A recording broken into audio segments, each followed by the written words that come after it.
اعوذ باللہ من الشیطان الرجیم بسم اللہ الرحمن الرحیم قال اللہ تعالی فی شان حبیبہ ان اللہ وملائکتہ یصلون علی النبی یا ایہا الذین آمنوا صلوا علیہ وسلموا تسلیما اللہم انا نحن نصلی علی سیدنا و شفیعنا و حبیبنا و مولانا محمد وعلى آلہ و اصحابہ و ازواجہ اجمعین برحمتک یا رحم الراحمین برحمتک یا رحمت للعالمین یا سید الانبیاء والمرسلین یا سراج الاولین والآخرین۔ برادر الاسلام، السلام علیکم ورحمۃ اللہ وبرکاتہ۔ الحمدللہ اللہ تعالیٰ کے فضل و کرم سے محفل درود شریف کے درس قرآن کے سلسلے کا آج جولائی کی 6 تاریخ ہے، جولائی کی 6 تاریخ ہے الحمدللہ، اور جنوری کی 6 تاریخ ہے الحمدللہ معذرت کے ساتھ، اور آج جماعت ثانی کا پہلا جمعہ 3 تاریخ ہے اس کی۔ تو الحمدللہ جنوری جو تاریخی لحاظ سے جو آج کل چل رہی ہے، اس سال کا پہلا دن ہے، پہلا مہینہ ہے یہ جنوری کا، اور یہ جنوری کا پہلے جمعے کی رات ہے، اور الحمدللہ دسمبر کی آخری میں بھی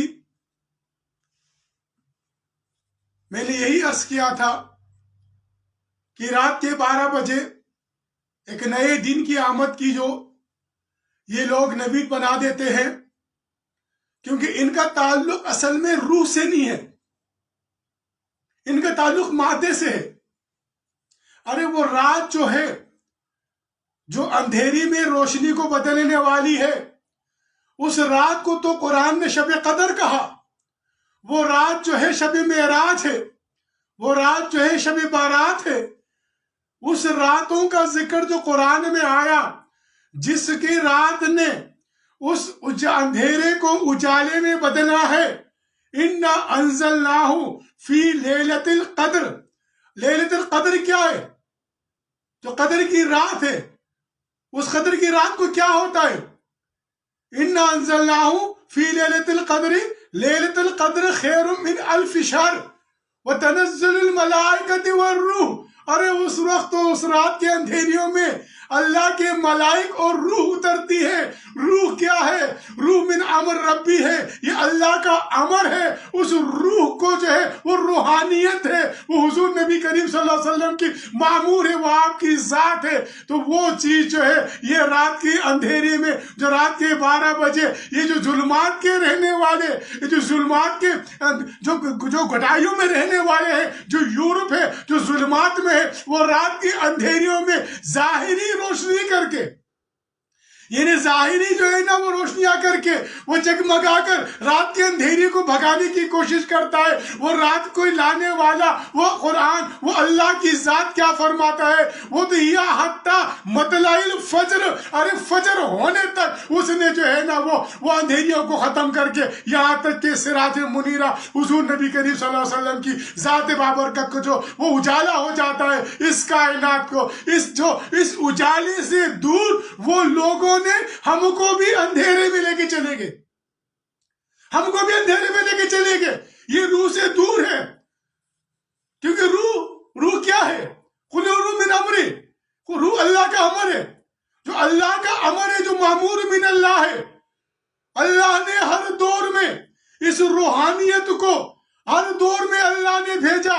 اللہ کے ہادی آئے، اللہ کے نبی آئے، اللہ کے رسول آئے، انہوں نے آ کر ان باطل طاقتوں کو، ان مادی طاقتوں کو جو خود کو جدید سمجھتے تھے، فرعون خود کو جدید سمجھتا تھا، موسیٰ کو قدیم سمجھتا تھا کہ یہ اس کے پاس کیا ہے، اس کے پاس تو کوئی طاقت نہیں ہے، کوئی افراد نہیں ہے، کوئی قوت نہیں ہے. لیکن اللہ نے ہمیشہ اس روح والوں کو ان مادے والوں پہ غلبہ دیا. اسی طرح اس روح کا جو ایک وقت آ رہا ہے، ہر نبی میں ہر قوم میں نبی آ رہا ہے. لکل قوم ہاد، ہر قوم میں ہادی آتا ہے، ہر قوم میں نبی آتا ہے. وہ نبی آ کر اس کی جو ہے نا ان کو ظلمات سے نکالتا ہے، اس ظلمات سے نکال کے وہ ہادی ان کو اس اللہ کی امر کی طرف لے کے چلتا ہے کہ آنے والے وقت میں ہر نبی نے بشارت دی میرے بعد جو ہے وہ باغ کا مالک آنے والا ہے، میرے بعد جو ہے ابو الانبیاء آنے والا ہے، میرے بعد جو ہے وہ میں نے ایک جگہ تقریر میں کہا یہ جو کرسمس کی ٹری مناتے ہیں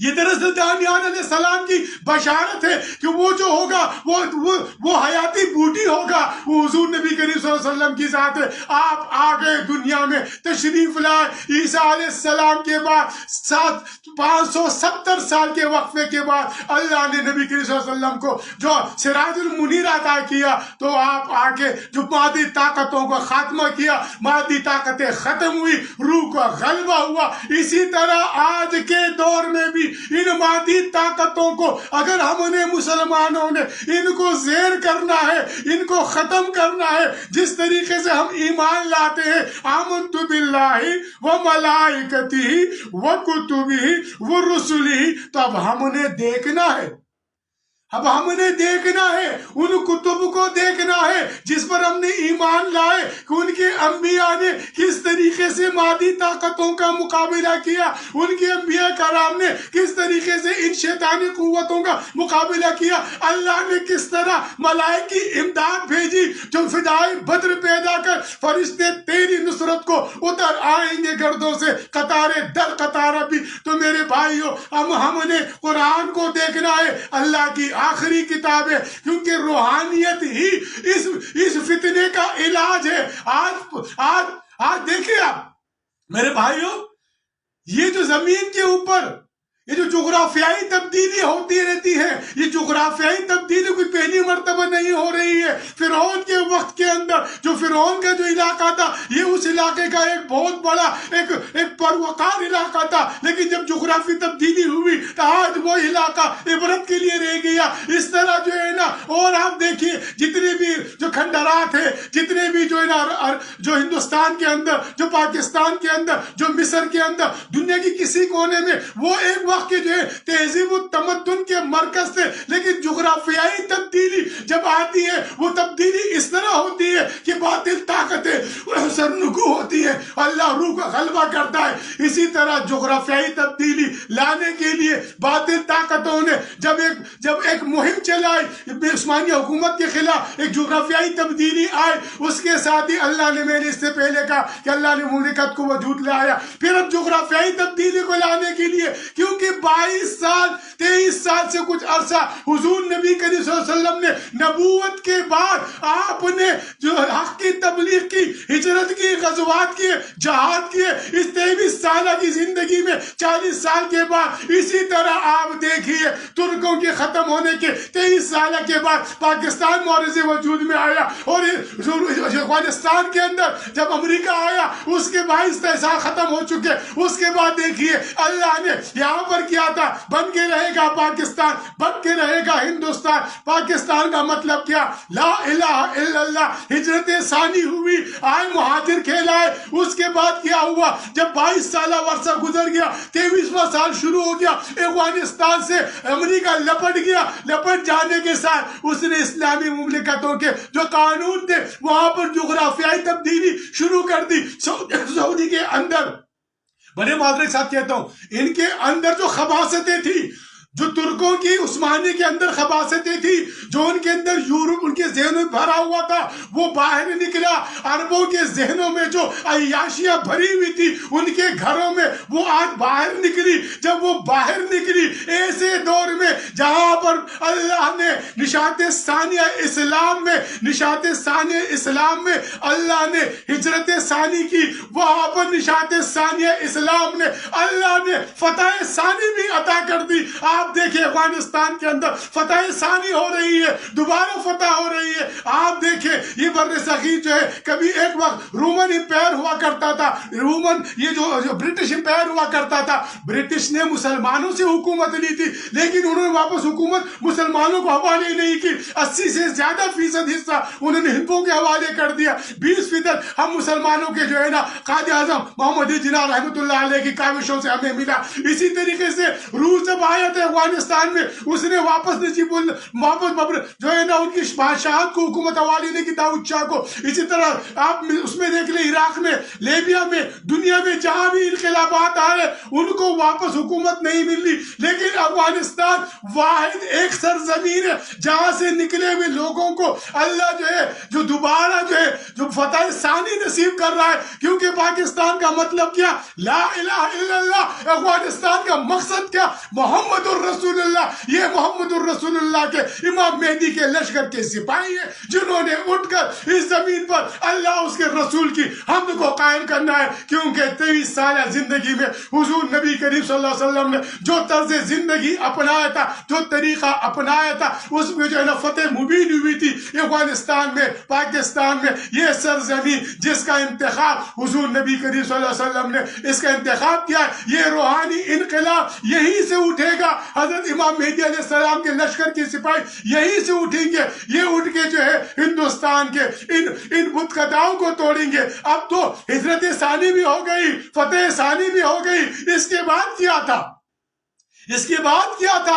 اس زمین پر تو پھر جا کے جو ہے نا باطل طاقتوں کو ختم کر کے خلافت علی منہاج نبوت کا قیام تھا. اسی طرح دور آنے والا ہے، یہ سازشی سلسلے ختم ہونے والے. حضور نبی کریم صلی اللہ علیہ وسلم کی وعدہ تغز الہند تکمیل تک پہنچنے والا ہے. یہی روحانی انقلاب ہے. ان مادی طاقتوں کے خلاف اگر ہم کامیاب ہو سکتے ہیں مسلمانوں، وہ روحانی طریقے سے کامیاب ہو سکتے ہیں. آپ دیکھیں جغرافیائی تبدیلی سے کیا ہوا. جو لوگ امریکہ کا ساتھ دیتے تھے، جیسا جغرافیہ زمین کی بدلی دوسری آئی تو کیا حشر تھا ان لوگوں کا.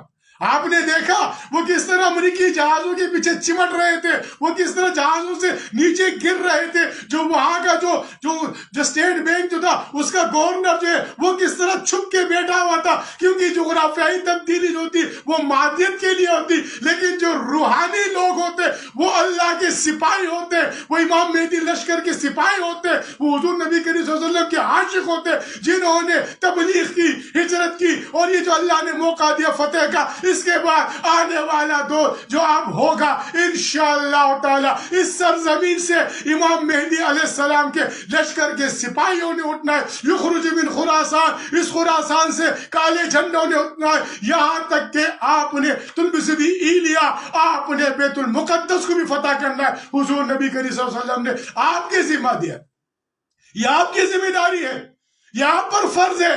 امت مسلمہ کے علماء مشائخ کی ذمہ داری ہے کہ امت کے اندر شعور اجاگر کرے، امت کے اندر بیداری اجاگر کرے، امت کے اندر حضور نبی کریم صلی اللہ علیہ وسلم کی عظمت اور حرمت اجاگر کرے اور بتائے یہ اسلام کی نشاط ثانیہ ہے. اور ایک درخت کے اوپر اگر آپ دیکھ لیں آج یورپ ہمارے پیچھے ہنس رہا ہے، آج دیکھ لیں آج ہمارے پیچھے ذرا پوری طاقتیں ہنس رہی ہے. آج آپ دیکھ لیں ہم ایٹمی طاقت رکھنے کے باوجود دنیا کی کسی کی مقابلہ نہیں کر پا رہے. آج آپ دیکھ رہے القاعدہ ٹینک رکھتے ہیں، میزائل رکھتے ہیں. آج آپ دیکھ لیں ہمارے پاس تیل کی قوت ہے، آج آپ دیکھ لیں ہمارے پاس افرادی قوت ہے. سارا سب کچھ رکھنے کے باوجود آج مسلمان میں وہ قوت نہیں، کیونکہ روحانیت کو چھوڑ کے مادیت کی طرف چلے گئے. مادیت کی طرف جانے سے میرے بھائیوں ہم جو ہے وہ لاکارہ ہو گئے. یہ درخت ہے، یہ شجر ہے اسلام کا، اس پر آج خزان ہے، دکھ رہی ہے پوری دنیا کو. یہ کسی کام کا نہیں، اس کے پتے بھی نہیں ہے، شاخیں توڑی جا رہی ہے.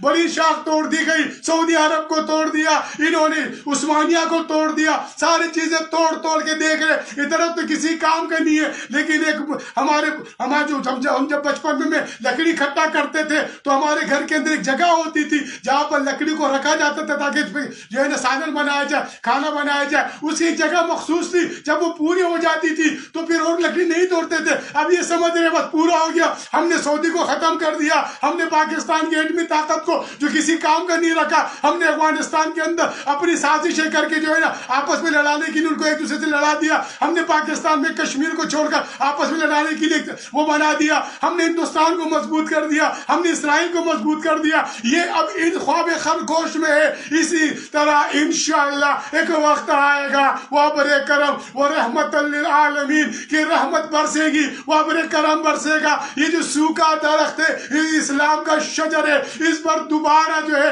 انشاءاللہ اس کے اندر جوانی آئے گی, پتے ہوں گے, پھول ہوں گے, ثمر ہوگا, وہ میوہ ہوگا. جو اس درخت کا جو ہے وہ جو شجر ہے اس پر جو خلافت علامہ ناز نبوت کا میوہ لگے گا. یہ شجر سایہ دار بھی ہوگا, یہ شجر میوہ دار بھی ہوگا, کیونکہ اس کو اللہ نے شجرۃ طیبہ کہا. یہ پاک شجر ہے, یہ خبیث لوگ ہے, شجرۃ الخبیث ہے.